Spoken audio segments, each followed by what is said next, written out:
লেখিকা লীলা মজুমদার। এবার তারই আত্মজীবনী ফুটে উঠবে কাশী বসলেন দুর্গাপূজা সমিতিতে। এই বছরে তাদের বিশেষ নিবেদন লীলা মজুমদারের পাকদণ্ডী।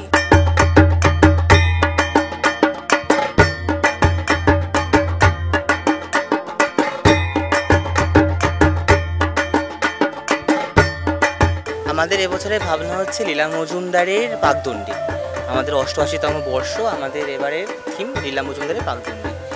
লীলা মজুমদারের আত্মজীবনী নাম হচ্ছে পাকদণ্ডী, কিন্তু আমরা যে লীলা মজুমদারের শুধু আত্মজীবনীটাই করেছি তা নয়, আমরা লীলা মজুমদারের জগৎটাকে তুলে ধরেছি। লীলা মজুমদারের সম্বন্ধে জানতে গেলে দুটো জিনিস প্রথমে জানতে হয়, দুটো একটা হচ্ছে মজা আর একটা হচ্ছে ম্যাজিক। তো লীলা মজুমদারের মজাটাই হচ্ছে এখানকার আমাদের মূল উদ্দেশ্য। লোকজন আসবেন, দেখবেন, একটা এই যে সায়েন্টিফিক জগৎ, মোবাইল, সমস্ত কিছু থেকে বেরিয়ে একটা মজার জগতে, ম্যাজিকের জগতে নিজেকে হারিয়ে ফেলবেন।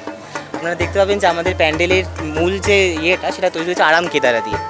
আরাম কেদারার যে মূল উদ্দেশ্য সেটা হচ্ছে দুটো, একটা হচ্ছে বাঙালিয়ানা, আরেকটা হচ্ছে যে লীলা মজুমদার পড়তে গেলে যেটা চিল্ড ব্যাক ওয়েতে পড়তে হয়, আরাম কেদারায় বসে একটা গল্পের বই নিয়ে যে পড়ার আনন্দটা, সেটা হচ্ছে লীলা মজুমদারের আনন্দ। তো সেইটাই হচ্ছে আমাদের থিম। আর আমরা এই সমস্ত বাড়িগুলোকে খুব মন খুলে এঁকেছি এবং আমাদের প্রত্যেকটা যে প্রচ্ছদের প্রথম পেজ, সেটাই আমরা একদম পুরো বাড়িগুলোকে রং করে দিয়েছি। এটাই আমাদের থিম এবারে।